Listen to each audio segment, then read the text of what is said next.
नमस्कार दोस्तों, मैं हूं सामर्थ श्री जीकेएस नशा मुक्ति केंद्र से।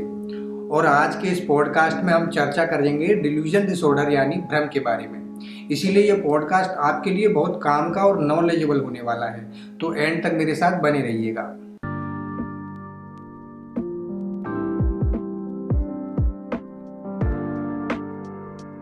डिल्यूजन डिसऑर्डर यानी भ्रम की बीमारी, जिसे पैरानोइया डिसऑर्डर के नाम से भी जाना जाता है। डिल्यूजन डिसऑर्डर वाले इंसान को भ्रम होने जैसी समस्या तो रहती है, पर यह कंडीशन हेलोजिनेशंस यानी मृति भ्रम या मानसिक बीमारी जैसे स्किज़ोफ्रेनिया से बिल्कुल अलग है। डिल्यूजन में इंसान को ऐसा लगता है कि कुछ तो हो रहा है, पर असल में ऐसा कुछ होता नहीं है। जैसे कि इंसान को ऐसा लगता है कि उसे कोई देख रहा है। डिल्यूजन की वजह से किसी को काम करने में परेशानी तो नहीं होती, लेकिन इसके अधिक प्रभावी होने पर आपको नॉर्मली काम करने में परेशानी हो सकती है। अब बात कर लेते हैं डिल्यूजन्स के प्रकारों की। तो पहला है एरोटोमेनिक डिल्यूजन। इस प्रकार के डिल्यूजन्स वाले इंसान को ऐसा लगता है कि कोई विशेष व्यक्ति उससे प्यार करता है, जैसे कि कोई हीरोइन उससे प्यार करती है। कई बार ऐसा लगता है उसे कि अगर टीवी में कोई गाना चल रहा है और उस पर कोई हीरोइन डांस कर रही है, तो उसे लगता है कि ये हीरोइन उसी के लिए डांस कर रही है, क्योंकि वो उससे प्यार करती है। दूसरा है ग्रैंडियोस डिल्यूजन। इस तरह के डिल्यूजन में व्यक्ति को ऐसा लगता है कि उसके पास स्पेशल पावर्स हैं, जैसे कि वो देखने भर से किसी भी चीज को नष्ट कर सकते हैं, उनके पास सुपरमैन वाली पावर है, या वो हाथों से बिजली निकाल सकते हैं, वगैरह वगैरह। तीसरा है जेलेसी। ये एक तरह के शक पैदा करने वाले डिल्यूजन्स रहते हैं, जैसे कि इसमें व्यक्ति को लगता है कि उसकी बीवी उसके प्रति वफादार नहीं है, या उसके माता पिता या भाई बहन उसका भला नहीं चाहते, या लोग उससे जलते हैं। भला चलता है मुझसे मजनू। चौथा है परसिक्यूटरी डिल्यूजन। इस तरह के डिल्यूजन वाले व्यक्ति को एक अनजान डर बना रहता है, जैसे कि कोई उन्हें धमकी दे रहा है या कोई उनका पीछा कर रहा है। पांचवें नंबर पे आता है सोमेटिक डिल्यूजन्स यानी दैहिक या शारीरिक भ्रम।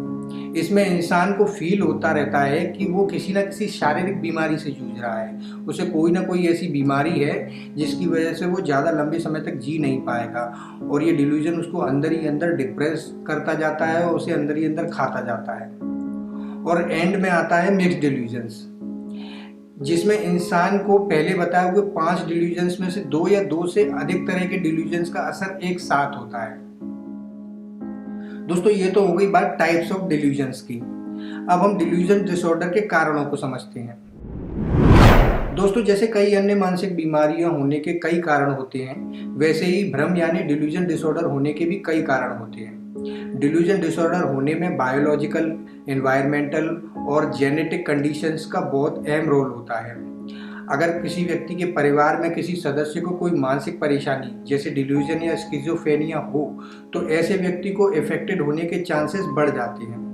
नॉर्मली डिल्यूजन डिसऑर्डर होने को दिमाग के न्यूरोट्रांसमीटर्स के इम्बैलेंस होने से जोड़ा जाता है। तनाव, नशीले पदार्थ, सामाजिक अलगाव, ये सभी चीज़ें इंसान की डिल्यूजन वाली कंडीशन को बढ़ाने में मुख्य भूमिका निभा सकती हैं। अब बात आती है कि डिल्यूजन डिसऑर्डर को कैसे पहचानें। तो दोस्तों, मर्क मैनुअल के अनुसार डिल्यूजन की बीमारी का पता अधिकतर एडल्ट यानी वयस्क होते होते तक चल पाता है। इसे इन कुछ लक्षणों से समझा जा सकता है, जैसे व्यक्ति का अपने किसी दोस्त या परिवार के सदस्य के प्रति जुनूनी तरीके से विश्वास या शक होना, अपने मन में ये बात बिठा लेना कि लोग उससे दुर्व्यवहार करते हैं, अनजान खतरे का आभास होना जो कि असल में है ही नहीं, किसी एक टॉपिक के बारे में लगातार पढ़ते रहना, छोटी छोटी बातों पर बहुत तेज रिएक्ट करना, ये सब डिल्यूजन के संकेत हो सकते हैं। कई बार जो व्यक्ति डिल्यूजन में है उसके तर्क एकदम सही लगते हैं, जैसे कि वो आपसे कहे कि उसकी वाइफ या पार्टनर उसे धोखा दे रहा है या उसकी नौकरी जाने वाली है। अगर आप इस तरह की नॉर्मली बात सुनेंगे तो आपको ऐसा लगेगा शायद ये सही बोल रहा है, पर ये उसके डिल्यूजन्स भी हो सकते हैं। डिल्यूजन इसी प्रकार की बीमारी है जिसमें व्यक्ति के विचार गलत तो हो सकते हैं, पर विचित्र नहीं। दूसरी बात यह है कि डिल्यूजन डिसऑर्डर किसी की लाइफ में तब तक बुरा असर नहीं डालता जब तक कि ये उस पर बहुत ज़्यादा हावी ना हो, क्योंकि ये डिल्यूजन्स कुछ टाइम के लिए ही आते हैं, यानी शॉर्ट टर्म के लिए आते हैं।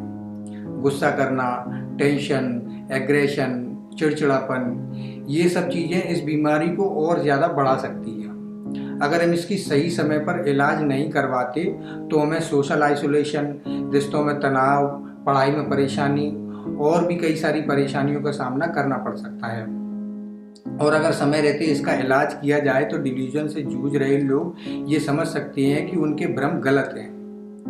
अब हम बात करेंगे कि शराब या नशे और डिल्यूजन के बीच में क्या कनेक्शन है। दोस्तों, शराब या नशे और डिल्यूजन के बीच में कनेक्शन को समझना बहुत ज़रूरी है, क्योंकि जब तक आप ये नहीं समझेंगे तब तक आप ना तो खुद के लिए सॉल्यूशन निकाल पाएंगे और ना ही किसी अपने की हेल्प कर पाएंगे। तो इसके मुख्यतः दो कनेक्शन होते हैं। पहला ये कि जो लोग किसी मानसिक परेशानी से जूझ रहे होते हैं वो नशे का इस्तेमाल दवाई के रूप में करते हैं, क्योंकि उन्हें लगता है कि वो नशा करके अपने डिल्यूजन्स को कंट्रोल कर सकते हैं। लगातार नशा करने से डिल्यूजन से पीड़ित इंसान को ये विश्वास हो जाता है कि उसने जो किया उसके लिए वो जिम्मेदार नहीं है। हालांकि डिल्यूजन वाले ज़्यादातर लोग अपनी बीमारी से अनजान होते हैं और नशे का यूज़ भी अनजाने में ही करते हैं। और दूसरा ये कि जो लोग नशा करते हैं उसके कारण भी डिल्यूजन डिसऑर्डर डेवलप हो सकता है, और इस कंडीशन को अल्कोहल या एडिक्शन रिलेटेड साइकोसिस कहा जाता है। इसीलिए डिल्यूजन का इलाज करवाते समय घर वालों को या खुद आपको डॉक्टर के साथ ईमानदारी से अपनी सही कंडीशन को साझा करना चाहिए। इससे आपका ट्रीटमेंट सही और कारगर रहेगा। अब बात कर लेते हैं डिल्यूजन डिसऑर्डर और नशे से जुड़ी समस्याओं के बारे में। दोस्तों, कई सारे ऐसे मूड एल्टरिंग सब्सटेंस हैं जो मानसिक स्थिति पर बुरा असर डालते हैं। फिर भी कई लोग जो डिल्यूजन आदि जैसी समस्याओं का सामना कर रहे होते हैं वो शराब या किसी अन्य नशे का यूज़ सेल्फ मेडिकेशन के रूप में करने लगते हैं, जिससे समस्या कम होने की बजाय और बढ़ जाती है। असल में कुछ सब्सटेंस जैसे अल्कोहल, ओपियोइड्स, हेरोइन आदि आपके सेंट्रल नर्वस सिस्टम को धीमा करके कुछ समय के लिए आपके डिल्यूजन्स को कम कर देते हैं। पर ये चीज़ें भी एक तरह से भ्रम ही पैदा करती हैं कि ऐसे डिल्यूजन्स का सॉल्यूशन किया जा सकता है। ये सारे सब्सटेंस आपकी ब्रेन केमिस्ट्री को बदल देते हैं, जिससे आपके ब्रेन का काम करने का तरीका बदल जाता है और आपकी उस सब्सटेंस पर निर्भरता बढ़ती जाती है, और फिर इसी एडिक्शन की वजह से आपका डिल्यूजन डिसऑर्डर और ज़्यादा भयानक रूप ले लेता है। लास्ट में सवाल आता है कि इसका ट्रीटमेंट क्या है, जो कि ज़्यादातर लोगों के मन में रहता ही है। तो दोस्तों, इतना सब समझने के बाद ये बात साफ है कि डिल्यूजन और नशा दोनों का सीधा संबंध है, इसीलिए इनका इलाज भी एक साथ करना जरूरी है। डिल्यूजन डिसऑर्डर से जूझ रहे अधिकतर लोगों को खुद ये समझ नहीं आता कि उन्हें इलाज की ज़रूरत है।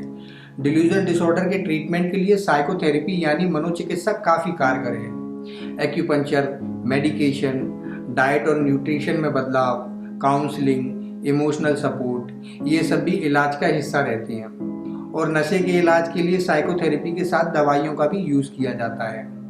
तो दोस्तों, मोरल ऑफ द स्टोरी ये है कि अगर आप खुद या आपका कोई अपना इस तरह की परेशानी से जूझ रहा है तो बिना देर किए इलाज के लिए अपना कदम आगे बढ़ाएं, क्योंकि डिल्यूजन और नशा दोनों ही प्रोग्रेसिव डिजीज़ हैं। जितना आप समय गंवाएंगे उतना ही ये बढ़ते जाएंगे। चलिए, आज का टॉपिक यहीं समाप्त करते हैं। फिर मिलेंगे किसी नई और ज़रूरी जानकारी के साथ। नमस्ते।